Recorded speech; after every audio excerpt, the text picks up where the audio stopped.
किसी भी कंट्री का वीज़ा आने में कितने दिन लगते हैं? किसी भी कंट्री का वीज़ा आने में मैक्सिमम 2 या 3 महीने लगते हैं, ये भी ज़्यादा हैं। लेकिन जैसे कनाडा के केस में हुआ था कि कनाडा और इंडिया का कुछ रिलेशनशिप में हुआ था दिक्कत, तो कनाडा के वीज़ाज़ आने में 6-7 महीने लग गए थे। पर वैसे नॉर्मल 1-2 महीने में सबके वीज़ाज़ आ जाते हैं। जैसे यूरोप के केसेस में 14 दिन में वीज़ा आ जाता है, यूके में 15 दिन में आ जाता है, ऑस्ट्रेलिया तो कई बार 2 दिन में वीज़ा दे देता है। मैक्सिमम बता रहा हूँ मैं आपको, और कनाडा 2 महीने मैक्सिमम। यूएस जो है वो आपका 0 डे भी आपको बता देगा आपका वीज़ा लगेगा कि नहीं। वो पासपोर्ट ले लेगा तो आपका वीज़ा आ गया, नहीं लिया तो आपका वीज़ा नहीं आया। वीज़ा आने में पासपोर्ट की कितनी अहमियत है? पासपोर्ट का मतलब एक्चुअल में काम क्या होता है उधर? पासपोर्ट का मतलब होता है कि आपकी एक आइडेंटिटी है, जैसे। वो तो है, मैं जी इंडियन जी नेशनलिटी है मेरी, जी। मैं इंडियन हूँ। वो जो वीज़ा वाला काम है उसमें पासपोर्ट की क्या काम है उसका? मेन क्या होता है कि पासपोर्ट पे आपका स्टिकर लगता है। तो वो स्टिकर जो होता है, अगर आप यूके अप्लाई कर रहे हो तो यूके जो है अपना अपना जो वीज़ा है वो बोलेगा आपको कि हम कहीं पे हम स्टिकर लगाएंगे। तो वो आपका पासपोर्ट पे जो पेजेस होते हैं उन पेज पे स्टिकर लगाता है अपना यूके का, जिसे हम वीज़ा बोलते हैं।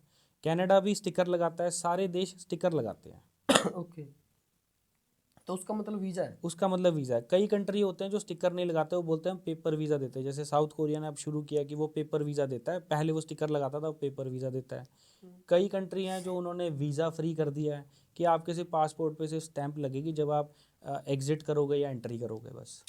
तो फिर जब फाइल लगाते हैं तो उसमें पासपोर्ट देना होता है उनको? जी जी। ऑनलाइन भी तो लगती हैं फाइलें। नहीं, फाइल तो ऑनलाइन लगती है जब आपका वीज़ा आता है। जैसे अगर मैं यूके का केस बताऊं तो आपको एम्बेसी में अपना पासपोर्ट डिपॉजिट करना पड़ता है। अगर तो उन्हें लगता है आपका वीज़ा देना है तो आपको स्टिकर लगाकर आपके पासपोर्ट पे, आपके पेजेस पे वो आपको वापस कर देते हैं। अगर उनको नहीं लगता तो खाली पासपोर्ट दे देते हैं। ऐसी यूएस का है, ऐसी कनाडा का है। कनाडा ऑनलाइन सारी सबमिट करता है, और उसके बाद आपको, अगर आपका वीज़ा इशू होता है तो आपको मेल करता है कि भाई अब आपका वीज़ा आ गया, हमने अप्रूव कर दिया, हाँ, पासपोर्ट लेके आओ। पासपोर्ट लेके आओ, हम स्टिकर लगाएंगे। वो एम्बेसी में जाता है, इंडिया के अंदर ही जो जी एम्बेसी है जी कनाडा की। जी जी जी। ये अब इन्होंने क्या किया है, वीएफएस करके थर्ड पार्टी जो ऑर्गेनाइजेशन है उनको दे दिया सभी एम्बेसीज ने।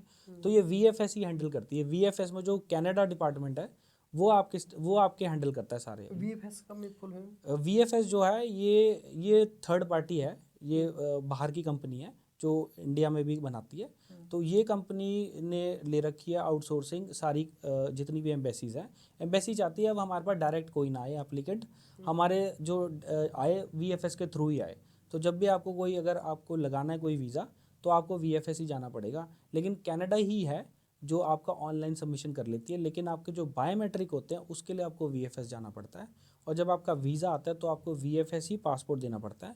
फिर पासपोर्ट जो है वो लेके वो वीएफएस कनाडा एम्बेसी को दे देता है। ओके। और अदर कंट्री का जैसे जैसे ऑस्ट्रेलिया का? अगर ऑस्ट्रेलिया का आपको लगाना है तो ऑस्ट्रेलिया आपको कोई स्टिकर वीज़ा नहीं देता है, वो सीधा एक आपको पेपर वीज़ा देता है। तो उसमें वो आपका ऑनलाइन सबमिट करता है सारा डॉक्यूमेंट, और आपको ऑनलाइन ही जवाब आ जाता है। उसका वीएफएस से कोई लेना देना नहीं है। आपका बहुत बहुत धन्यवाद। अगर ये क्लिप आपने यहाँ तक देखी है तो आपका पूरा पॉडकास्ट देखने का मन जरूर कर रहा होगा। कृपया करके पूरा पॉडकास्ट देखें हरियाणा खबर 18 यूट्यूब चैनल के ऊपर। आपका बहुत बहुत धन्यवाद।